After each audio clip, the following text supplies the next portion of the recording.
Got the order? Now what? Part of the Sticky Sales series. Congratulations, you've got the order. Now what? Maintain your professional standards and thank your customer for their business. Then clearly explain what will happen next in terms of logging their requirements with your operations or delivery team, their timescales for delivery, project management introductions, and everything that will reassure them that they've made the right decision. When you get back to your office, accept your colleagues' congratulations with grace and equanimity, invite them all out for a celebratory drink, and then confirm everything that you've agreed with your customer in writing. One of the biggest customer complaints is that salespeople disappear once they've got the deal. This leaves a slightly sour taste with your customer, so make sure that you don't get filed under the missing presumed not interested category. Call your customer regularly to keep them up to date with the progress of their order. If they start to chase you for status, then you may have a problem. It's your head on the block if your support team don't deliver to the specifications that you've agreed with your customer.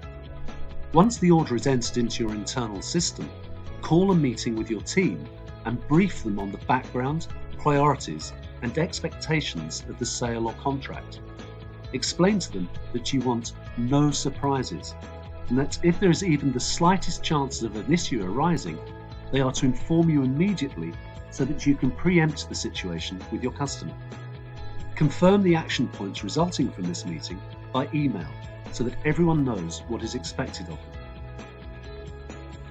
It may appear to be twisted logic, but you can occasionally recommend an alternative or cheaper product from another vendor when you or your company have neither bandwidth nor stock to fulfill an urgent requirement. You must be careful with this, clearly, but your customer will have even greater respect for you as you're tangibly demonstrating your desire to help him at all costs. One of the assurances that we've made to our customers over the years is that they should consider us as an extension of their team. We are their representatives within our company and will ensure that they get what they need when they need it. One of the greatest compliments that was ever paid to Steve was from the voice services director at a major European investment bank. It had been a substantial trading floor requirement that involved network design and integration, as well as a multitude of product demonstrations to IT, procurement, and trading staff. Steve's main competitor held commercial bank and pension accounts with the prospect, and it was a complex, hard-fought sale. Steve was successful, and the contract was awarded to his company. Following installation, Steve invited the voice services director to dinner in the city as a small thank you for his business, and as they refreshed their glasses, asked him exactly why he'd won the business.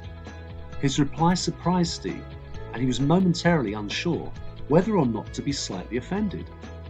"Steve," he said, "at no stage during the whole process did we feel that we were being sold to. We felt that you and your team were there for us, understood exactly what we were trying to achieve, and that you had complete faith in your product. We felt that you were an extension of our team." Steve was not offended, despite his initial surprise at being seen as a professional salesman who did not sell to his customer. Steve took his words as an enormous compliment, which of course they were. You should recognize your place in the grand scheme of things and consider yourself part of your customer's team. That will then become the foundation of your relationship and elicit more business over the years.